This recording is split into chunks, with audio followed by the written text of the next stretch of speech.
Sagittarius, it's Jen here from tarotspirit.net. I am doing your December 2017 monthly tarot reading. So thanks for joining me. I'm going to use the Druid Craft tarot today.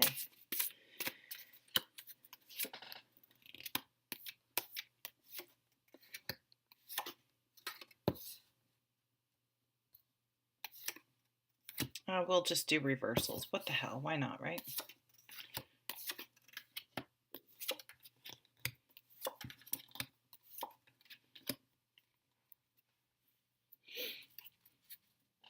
Okay, so this month there's going to be a theme of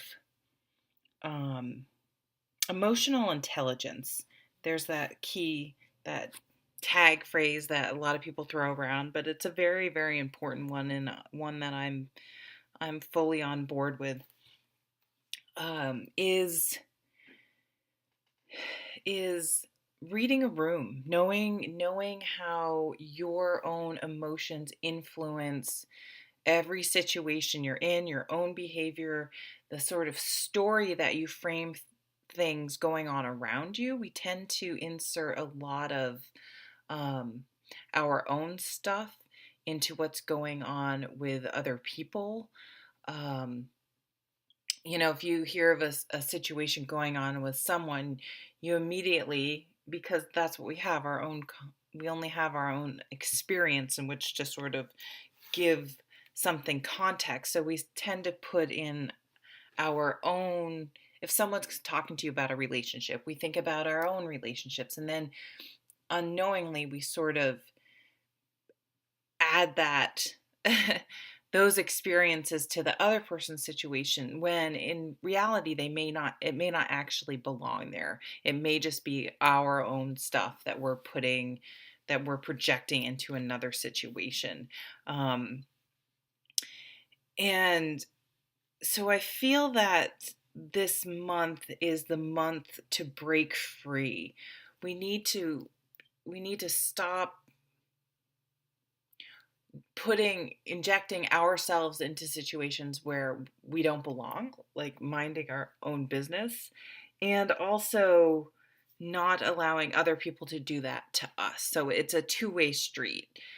And we're raised to to please adults, to please other people, right? Because if you don't follow the rules, your teacher's going to be angry, your parents are going to be angry, society tells you what to do. And of course we need rules and order, and to behave in a ethical manner. But it can set people up for spending a lot of time as adults worrying about how other people are perceiving you and reacting to things that you do. So we tend to modify our behavior so we don't make someone else mad. And there has to be a point where, is your behavior truly inappropriate? Which it could be. I mean, we all have our issues and stuff. Or are we spending so much time, and definitely, I'm not saying men don't do this, but women tend to do this more, worrying about what other people think than we really should. So Wayne Dyer has that great saying, what other people think about you is none of your business. And really sort of putting that into practice, because that's the only way you can live authentically, is if you're truly. And again, this doesn't mean, I have to qualify because I'll get nasty comments, it doesn't mean being selfish and not being thoughtful, but it means living the life, not holding back, living your authentic life because you're worried about what someone else thinks. What will my parents think? What will this person think? And the thing that you're doing, may not matter at all, but if it's not up to someone else's expectations. So sort of freeing yourself from being burdened by worrying about what other people think about you, what you're doing, your hobbies, who you love, where you live, what kind of job you have. I think society puts these, so let's say you, around the holidays, you're home, you go back home or go to visit family or whatever. And it's interesting how fast we fall back into that role that we had when we were children. My older brother will forever treat me like I was when I was a teenager, or perceive me that way. Like, I'm going to be 47 next month. He still, um, he can't get past that. But then I have to be very careful not to, first of all, go, you still treat me like a child. Not, we get along great, but there's just, it's just there. It's just the way it is. But I have to be careful not to revert back to that, because, that can sometimes happen. So being emotionally mature, having emotional intelligence, not just for the people around us, but for ourselves. Where are we, um, falling back into those old patterns, those old habits? And that is something that is incredibly important, to be able to have the confidence to stand on our own, to live our own life, because so many people go through their whole lives living it for other people. um, that and that's how we're going to transform our lives. We do have the death card. And so the way I'm reading these reversals in this deck, in this spread, is what we need to overcome in order to move forward. Um, and that's really using our experiences to not hold on to resentment, and not to have a knee-jerk reaction, not to, well, I'm never going to get in a relationship again. I'm never going to do that again. I'm never going to do this again. But saying, okay, all right, that happened. Like, that happened. I went out with this person and I didn't trust my gut feeling and they cheated on me. So, okay, that happened. What did I learn from it? What red flags? So, learning to notice red flags without just going, I'm never dating a musician again, or whatever. Picking on musicians. I love musicians. I call myself a cougar groupie because I love a couple younger uh, singer songwriters. So I think it's funny that I'm an old lady. I'm not old. So it's about zooming out, taking a step back, um, and also not trying to force things. This Seven of Swords here is.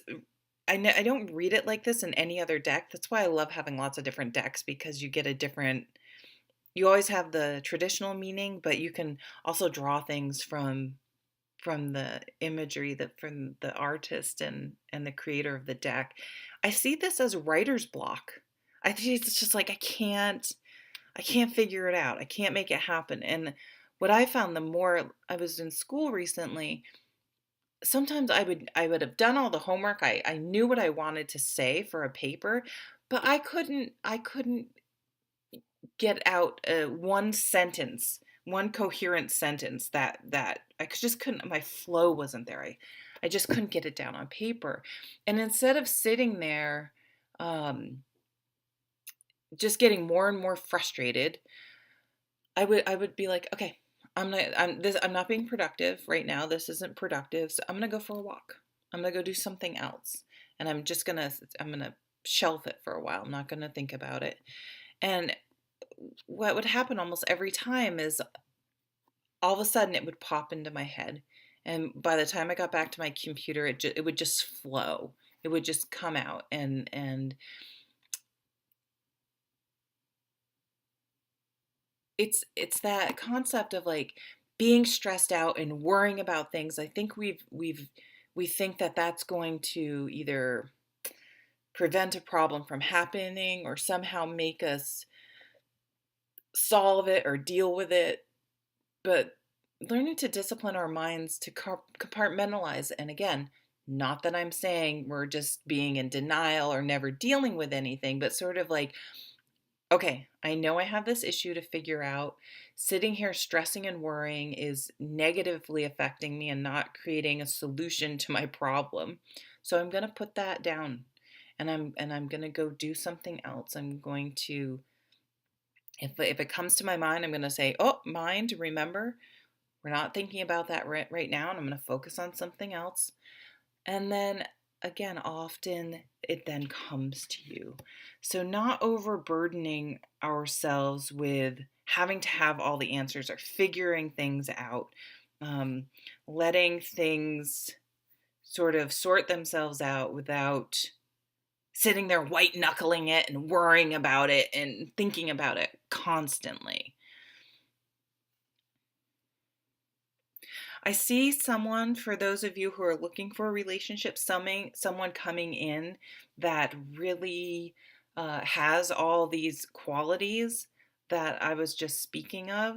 Um, so it can be male or female, it's general reading here. So someone with high emotional intelligence, someone who is supportive and doesn't attach their self-worth or their image to someone else. And we do this, God, we do this to our kids, and we do this to we tend to also, whereas we don't live authentically because we worry about what other people think, we also try to control how other people act because of what we think, what our comfort zone is. And so this is finding someone that, and it could be a friend, a romantic partnership, even connecting with a family member that's, we all grow up again. Maybe someone has gone through some sort of spiritual awakening or has been going to therapy and is really gets it now. And you're like, whoa, look how much we have in common. I didn't realize you were into this too, because we are all too afraid to live authentically and be open about it, right? Um, so I see, oh, look at the little dog in the behind him. That was so cute.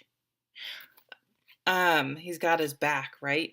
Loyalty, exactly. This type of person coming into our lives. Or if you are, as I see us waking up, right? Like getting it, like I gotta start living my life the way I want to see it. Who knows how long? I just took a new job actually, but I worked in oncology for 17 years.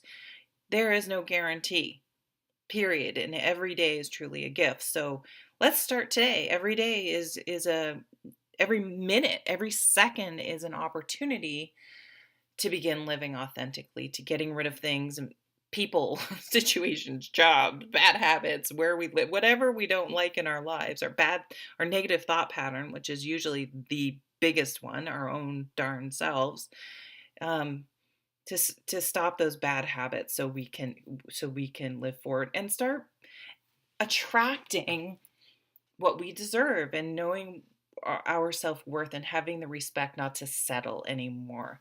And that's what, to turn this Lover's card around, that's it. Not just, it's kind of like, oh, I think you're attractive, you think I'm attractive, and thinking, okay, well then we should just stay together for a long time even if we're not compatible. Like, no. Okay, I see a red flag. Been nice knowing you, but I don't think this is going to work out, and calling it a day, and then and letting it go, like moving on, being okay with it, not having to add a whole story to it. There are tons of really good people who just aren't matches for each other, and that's okay. And it doesn't mean, oh, they're horrible, it's like, wow, you know what, I don't think we're compatible, let's move on.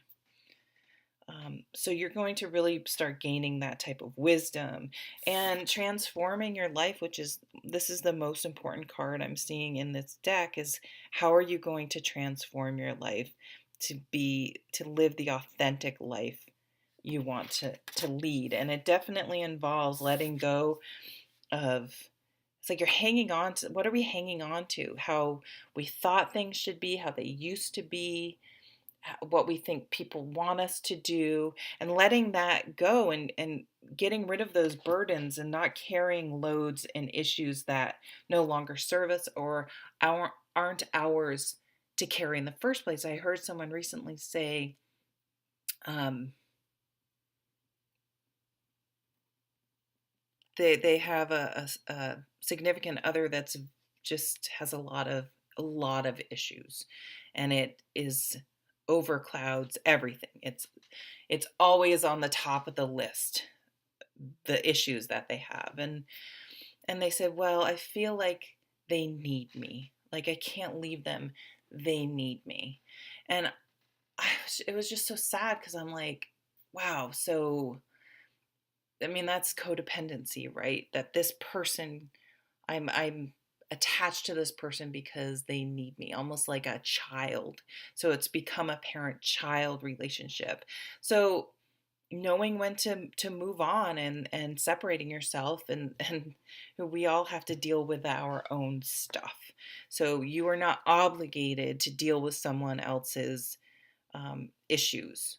And if you get to the point where you're afraid to leave them because somehow it's become the norm that you are the one that deals with everything, they need you, that's an unhealthy attachment. So making sure we have healthy attachments. And that can happen to work. I mean, how many people are in jobs, and I'm not unrealistic. I'm not saying, oh, quit your job and become uh whatever, an artist.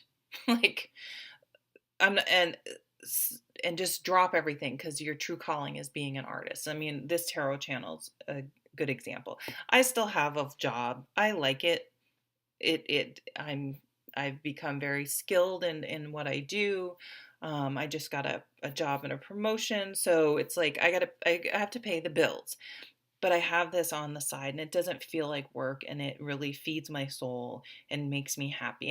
And who knows, I have gone through periods where I wouldn't be able to support myself, but I've brought some decent money in from this, and sometimes I don't. But um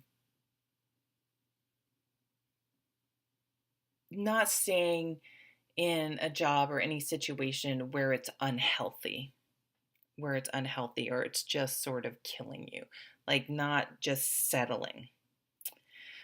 So thank you so much for watching. I think, being able to let go of all those other expectations and those perceived ties, and then being able to go into the new year feeling free and excited, like our burdens have been lifted, and we can become whatever we want moving forward. I hope you have a lovely, lovely month and a happy new year. Take care.